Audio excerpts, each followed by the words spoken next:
Welcome to Courageous Conversation with Teresa W. Campbell, a diversity and racial equity video, radio, podcast show as a gracious, safe space discussion about culture, quality of life, worship and faith, business, work, live, learn, help, play, civil engagement, service, social awareness, and mindfulness.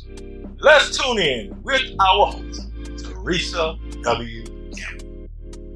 When it comes to trauma-affected people dealing with traumatic triggering environments, this episode is in conjunction with my post-doctoral degree in education leadership with specialization of trauma-informed practices and social-emotional learning. In this episode, we will discuss 4 questions that will invoke openness that involves quality of critical thinking, self-reflection, and sensitivity to differences. Our topic is addressing how to advocate for healthy and supportive learning environments. The first question on this topic that we're going to discuss is how are educators' self-care and wellness related to creating trauma-sensitive educational environments? And why is it important for students? The United States has a historical track record of shootings and violence that has taken place in learning environments for bullying, rejection, authoritarian leadership traditions driven by legislators to control what is being taught and minimize what students should learn, and not what they need to know, that has created a traumatic learning environment.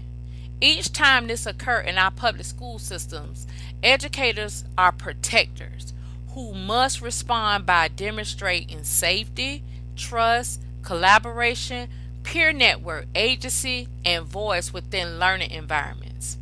Second, educators have excessive administrative tasks, professional development training, before and after school tutoring, and extracurricular activities to solve problems of daily operations, achievement gaps, and earning additional income because educators are not being compensated for their time, talents, and treasures of investments that they make day in and day out beyond the normal 7.5-hour work days.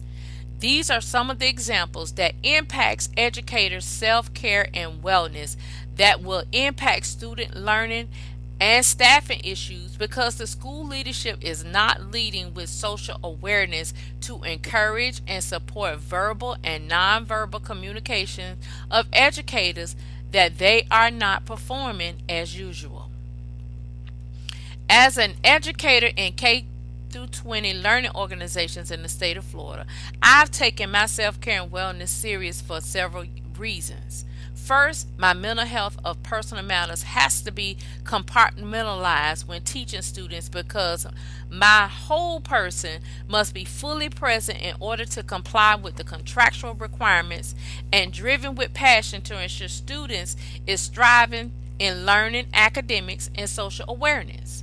Second, my physical health maintenance is essential to maintain the demands and the mobility of the roles in and out of the side of the classroom to keep consistency of rituals, routines, procedures, and celebrations for learning milestones for the students.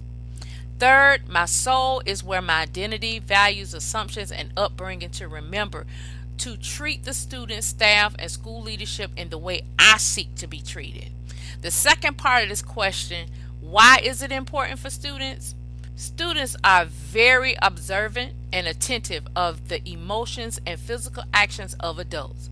For instance, parents and teachers. Students can sense when something is wrong, which will make them feel unsafe when educators' tone changes, and when seeking help, the students feel ignored. Educators must realize when students and colleagues ask you, "Are you okay?" or You don't look good. You don't look so good. Do you feel okay? They are observing your behavior that is not normal until your students share the experiences with other educators and school leaders. These are early signs and symptoms that educators need to press pause and schedule time off to go to their healthcare provider to go for a whole person wellness check. In the meantime, school leaders can partner with their insurance providers to conduct personalized health assessment, flu vaccinations, etc., with the school district to launch a school employee wellness program by making a space for school employee gym on site and offer wellness programs such as mindfulness meditation, yoga, different healthcare providers to come educate school employees on preventative health screenings, etc. During various times of the day, such as early a.m. prior to school, during teacher planning periods, after school, that will create a trauma sensitive culture that will promote a healthy school climate that educators will encourage and demonstrate with their students. School leadership will be concerned about staff coverage when are on campus.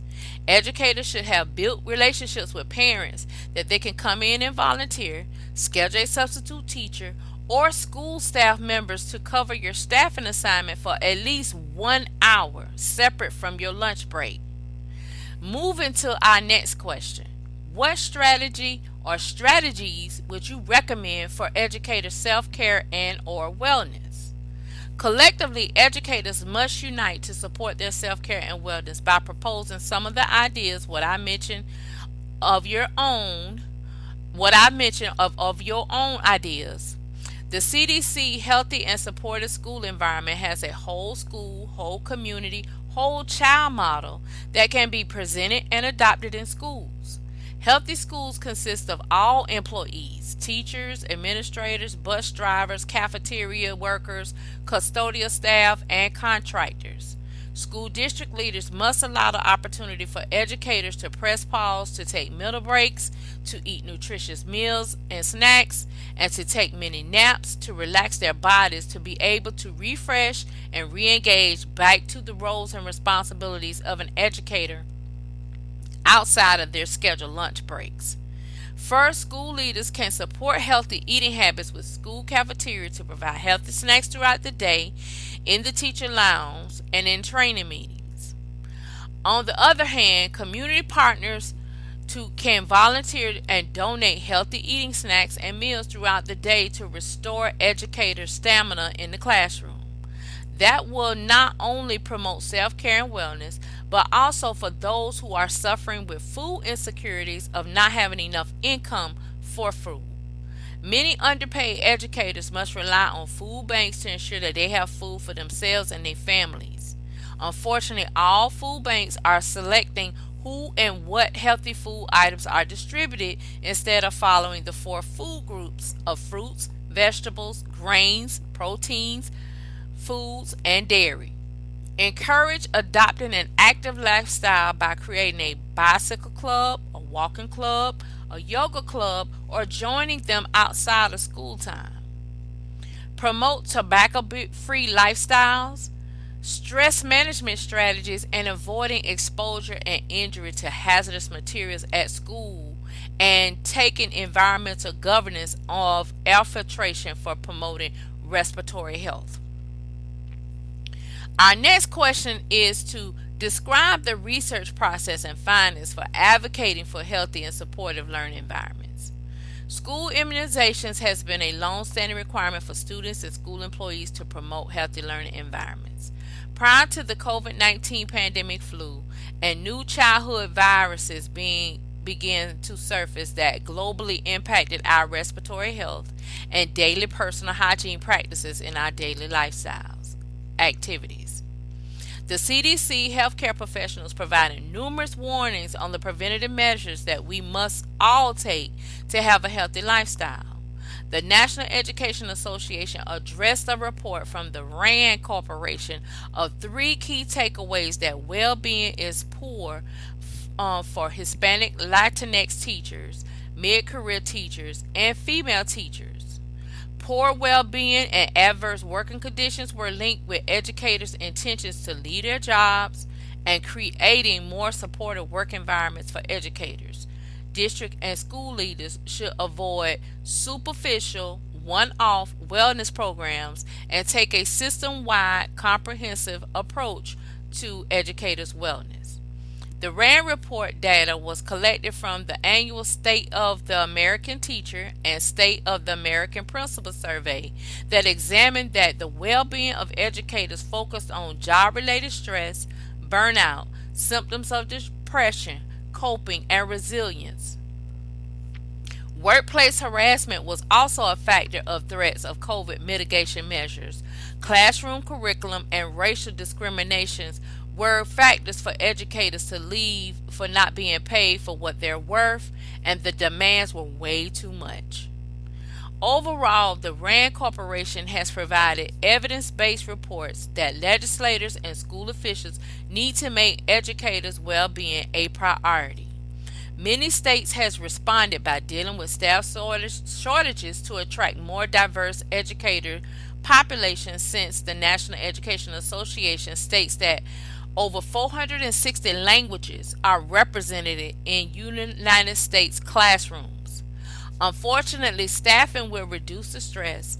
However, legislators and officials has not responded to the status of existing educators' well-being. For instance, Florida legislators passed legislation for awards recognition payments for Florida first responders dedicated to public service to that excludes educators who are public service as well. Educators that are union members has unions that represents and vocalize concerns about educators' well-being, salary, and staffing coverage concerns is vital. My call to action for everyone as a United States citizen and abroad: we must advocate for educators who are the surrogate parents of our children for 7.5 hours a day, 180 days a year. As we amplify our voice and votes for state, local, and school district board representation to make sure any funding allocations for public education includes raises for teachers, school-wide systemized wellness programs, and adequate staffing solution of college education majors assigned to schools as tutors, substitutes, paraprofessionals in the classrooms with educators, and before and after school programs who seek to become a full-time educator. Everyone wants to be valued and paid for what they are worth. Our tax dollars funds salaries of public service workers. Our civic engagement of voting for right representation for the whole community, not selected groups. Every citizen voice and vote demands the tax dollars to be invested in the local public and charter schools. We must take time to attend and participate in board education meetings, local school board meetings, parent-teacher association meetings, teacher union meetings, volunteer in our classrooms with our educators, donate supplies via Amazon wish list for schools and or specific educators. We all must do our part until all United States educators are compensated for what they're worth. We support all other public service and military personnel. The same energy and effort must be made to ensure our educators are supported as a person first and then a public servant. Who is responsible for educating and equipping our children to be their authentic, creative selves, to become productive contributors in our society? Google your state and local legislative meetings and State Department of Education and local school district meetings to put on your calendar when these meetings occur, so you can plan and prepare your questions and solutions. If you are not a public speaker, you can email or mail your questions and concerns to get involved. Do not sit back and wait for someone else to speak up and step up. It starts with each of us.